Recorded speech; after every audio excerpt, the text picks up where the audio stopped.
Okay, next we're talking about real numbers. Given any number n, we know that n is either rational or irrational. It cannot be both.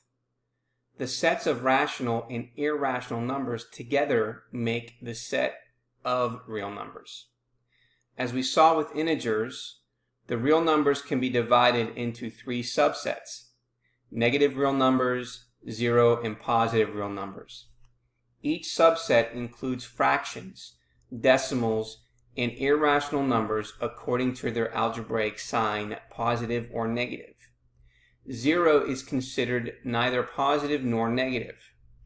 The real numbers can be visualized on a horizontal number line with an arbitrary point chosen as 0, with negative numbers to the left of 0 and positive numbers to the right of 0. A fixed unit distance is then used to mark off each integer or other basic value on either side of 0. Any real number corresponds to a unique position on the number line. The converse is also true. Each location on the number line corresponds to exactly one real number. This is known as a one-to-one correspondence. So refer to this as the real number line as shown here in figure number 2. So for example number 4, we want to be able to classify real numbers. So we're going to classify each number as either positive or negative and as either rational or irrational. And then, does the number lie to the left or to the right of 0 on the number line?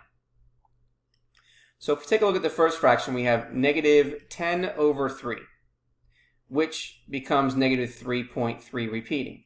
So again, if I want to take a look at this number here, I got negative 10. I'm going to divide that by the value of 3. You can see that we're getting a repeating decimal here. So we get negative 3.3 with a line over it, which is repeating. We know it's negative and it's rational. So therefore, because it's negative, that means this number lies to the left of 0. Now for the next example, we have the square root of 5. Now, again, the definition of the square root asks us, do we have a number that we can square to get 5?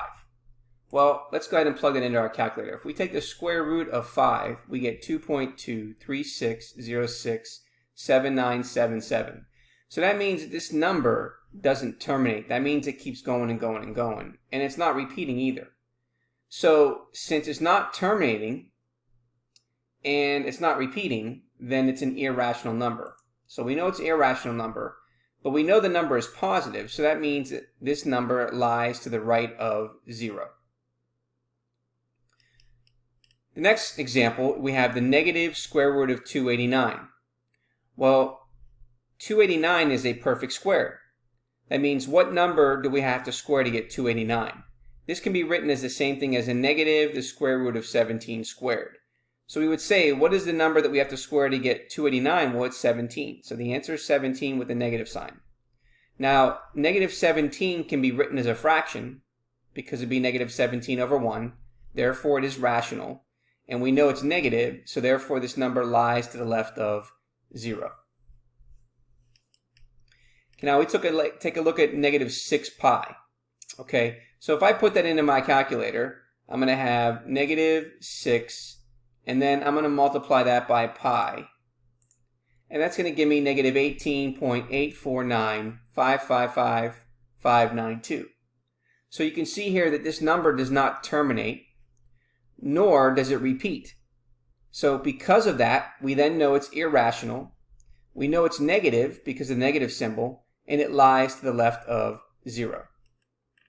Now if we take a look at this last example, we will notice here that this decimal, okay, has 0.615384. And if you notice again, it repeats here. So therefore we'd have the line over it. So because it's a repeating decimal, we know it's a rational number and we know it's positive. So therefore this number lies to the right of 0.